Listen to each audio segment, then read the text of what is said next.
Aquí en Corea del Sur hay una pregunta, una sola pregunta, que puede decidir si tienes una segunda cita o incluso si consigues un trabajo.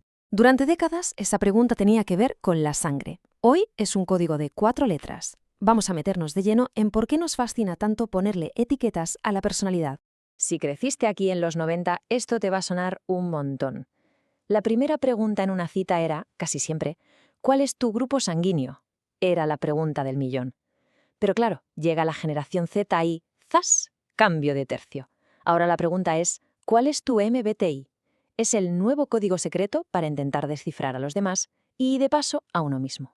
Pero a ver, ¿de dónde viene esta necesidad de meter a todo el mundo en cajitas? ¿Por qué se ha convertido en una especie de deporte nacional? Pues no es solo por cotillar, ¿eh? Es más bien como tener una brújula social, un mapa para no perderse en el lío que son las relaciones humanas en nuestra sociedad.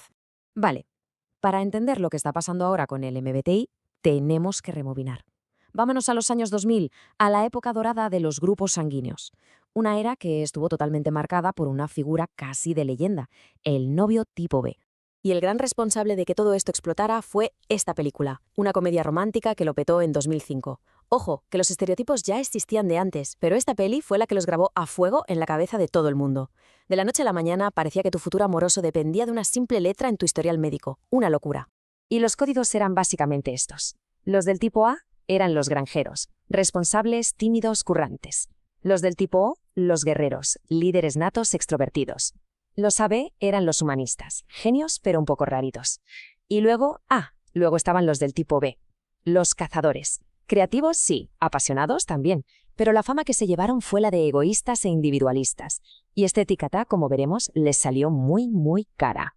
Claro, al principio todo eran risas, un juego para romper el hielo. Pero lo que empezó como algo inofensivo no tardó en enseñar su lado más oscuro. Estas etiquetas, que parecían una tontería, empezaron a tener un coste real y a veces bastante doloroso. La cosa se puso tan seria que hasta tuvimos que inventar una palabra para ello. Burahara, que básicamente significa acoso por grupo sanguíneo. Y hablamos de cosas serias, ¿eh? De que te descartaran para un trabajo, de que te juzgaran o, sobre todo, de que te rechazaran en el mundo de las citas solo por la sangre que tienes. Fuerte, ¿verdad? Y quienes se llevaron la peor parte, sin ninguna duda, fueron los hombres del grupo B. Les cayó el San Benito de playboys, de tíos poco fiables. Vamos, el típico que no quieres para una relación estable. Y no es una exageración, es que los estudios confirmaron que este prejuicio les estaba afectando de verdad a la hora de encontrar pareja. Y si alguien todavía piensa que esto era una broma, que se agarre a este dato, un 12,7% menos. Esa fue la caída en la tasa de matrimonios para los hombres jóvenes del tipo B. Es la prueba definitiva de cómo un estereotipo de la cultura popular podía cambiar radicalmente la vida de miles de personas. Pero vamos a ver, ¿a quién se le ocurrió esta idea? Porque, ojo, esto no salió de la nada. Su historia es mucho más compleja y, la verdad, bastante más oscura de lo que la gente se piensa. Tiene raíces en la ciencia racial y la política imperial. Pues la cosa empezó en el Japón de los años 20 y la verdad es que nació con un tufillo a eugenesia bastante feo. De hecho, hasta el ejército imperial le echó un ojo para seleccionar soldados. Luego la idea se abandonó por inútil y quedó olvidada, hasta que en los 70 un periodista la desempolvó, le quitó la parte científica chunga y la vendió como si fuera un horóscopo. Y así, limpita y lista para consumir, es como llegó a Corea y se convirtió en un auténtico fenómeno. Y de repente, hace unos años, ¡pum!, lo del grupo sanguíneo empezó a sonar a cosa de viejos, a algo totalmente desfasado. La conversación cambió por completo y todo el mundo empezó a hablar de un nuevo sistema de 4 letras que parecía mucho más moderno y profundo. El MBTI. ¿Y por qué triunfó tanto? Pues muy fácil. Pasamos de solo 4 tipos a 16, mucho más específico. Pero lo más importante es que no se basaba en tu biología, sino en tus propias respuestas a un test. Daba una sensación de control, de que eras tú quien se definía.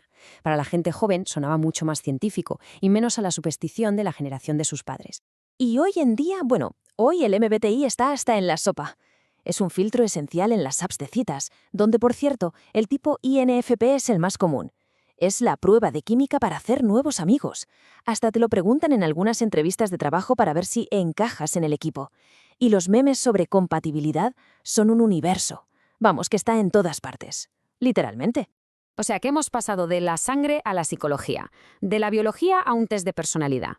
Pero si damos un paso atrás y lo miramos con perspectiva, ¿de verdad ha cambiado algo tan fundamental? ¿O es, como se suele decir, el mismo perro con distinto collar? Pues mira, hay una explicación sociológica que tiene mucho sentido. En una sociedad tan homogénea como la nuestra, donde por fuera todos parecemos bastante similares, buscamos marcadores de diferencia internos. Y estas etiquetas son perfectas para eso. Son un atajo mental muy útil para distinguirnos y entendernos entre nosotros. Y aquí está la clave de todo el asunto. La herramienta ha cambiado, ¿vale? El envoltorio ahora es más moderno, más cool, pero el impulso de fondo, esa necesidad de ordenar el caos social, de intentar predecir cómo se va a comportar el otro y de encontrar nuestro sitio, eso sigue igual de intacto que siempre. Así que todo esto nos deja con una pregunta flotando en el aire. Hoy es el MBTI, ayer fue el grupo sanguíneo. ¿Qué vendrá después? Porque si algo nos enseña esta historia es que las etiquetas van y vienen, pero esa necesidad de responder a la pregunta de ¿quién eres? Esa parece que siempre va a buscar una nueva respuesta.